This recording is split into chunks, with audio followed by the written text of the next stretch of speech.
There is a misconception about non-binary genders or the non-binary experience. There's this idea that in our culture we have male and female and then we just add more genders onto that. But generally speaking, being non-binary is actually breaking or fucking with that system. It's not 1, 2, 3, it's more like 1, 2, blah, blah, blah. For instance, if you identify as agender means no gender, it means outside of gender, it means you don't have a gender. That is not a third gender. Agender is not a gender identity, it is a lack thereof. Gender fluid is not a separate gender, it's a liminal experience passing back and forth between this standard genders. Genderqueer or genderfuck are words that really, they're meant to mean that you break the system, that you mess with the binary system of gender. There are people who do identify as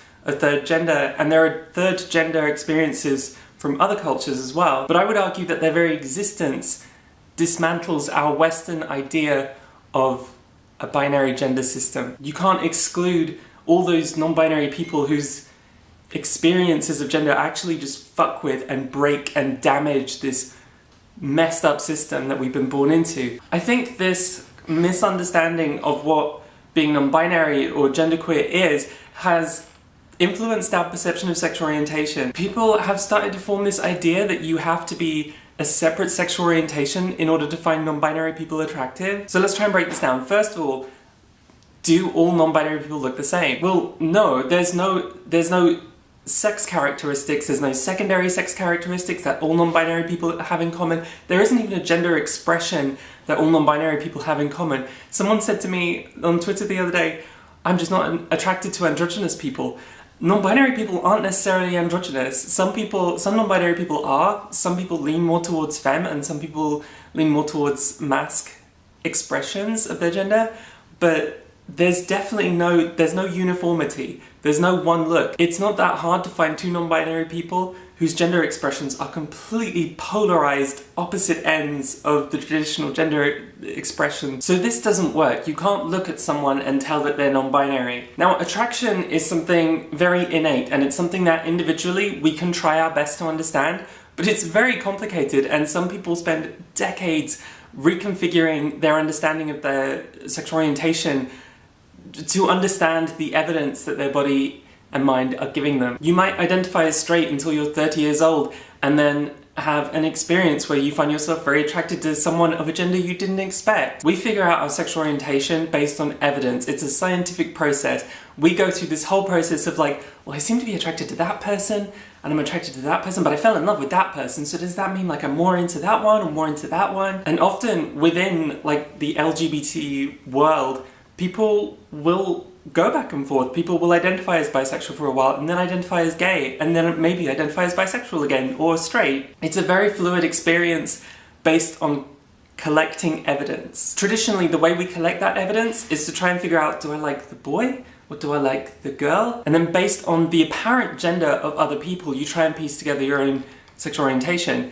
Non-binary people completely fuck this up.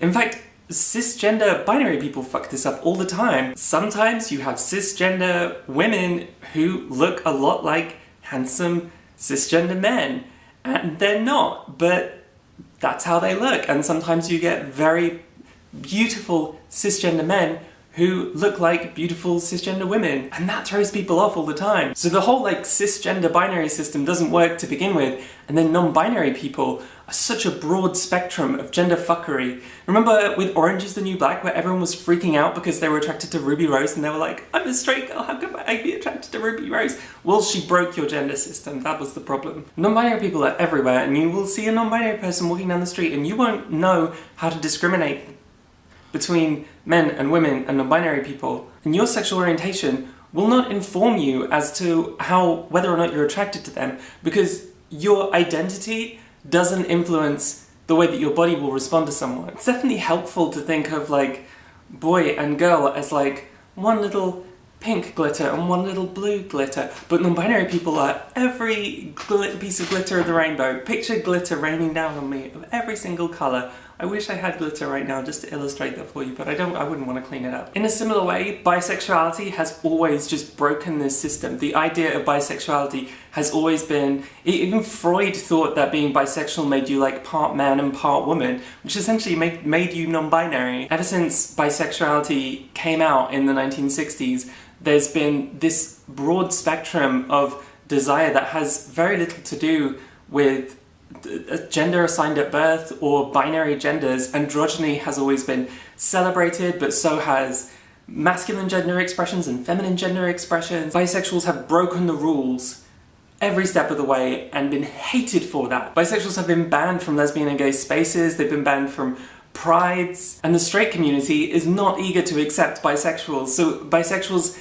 have habitually existed on this just separate plane. And think about how lesbian and gay, that's become two groups, segregated by gender, but bisexual, traditionally, there hasn't been segregation. It's LGBT, it's not LG, BW and BM. We have always seen bisexuals as one group instead of two gendered groups. And I kind of love this, what sounds like contradiction in being like, I'm a non-binary bisexual, I'm bi and non-bi. It's like they cancel each other out and just like break everything and ruin everything for everyone. You're welcome. But it's not only bisexuals who are attracted to non-binary people. Straight and gay people are attracted to non-binary people all the time. I've known several couples where one person is gay and then the other person is non-binary. That's even on TV, that One Day at a Time, like this famous show where there's a lesbian person dating a non-binary person. Like, because that's not weird in our community. You don't have to be a separate sexual orientation to be attracted to non-binary people. This system of gay versus straight it breaks. The same way that bisexuals break this system, non-binary breaks this system.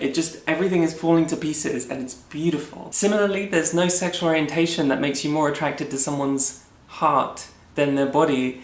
Just across all sexual orientations, people experience attraction to people's personalities, to their souls, for lack of a better term. Because that just is part of sexual attraction. That's part of romantic attraction. That's across the board. That is just generally part of attraction. There's nothing special or unique about being attracted to someone's soul. That's being human. I think some people have a philosophy of inclusiveness that extends to their identity, but it's not the same thing as sexual orientation.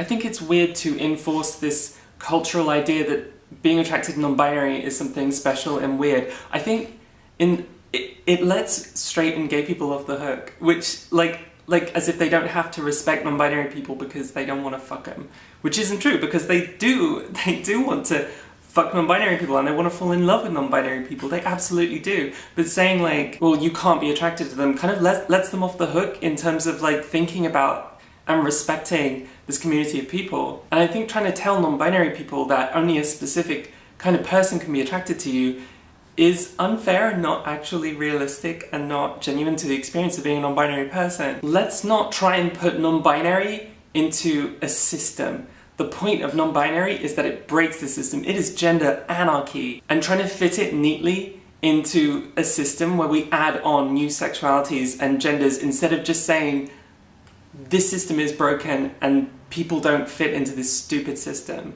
I think is perhaps the wrong method. So if you see gender, walking around somewhere around here, tell it I'm coming for it.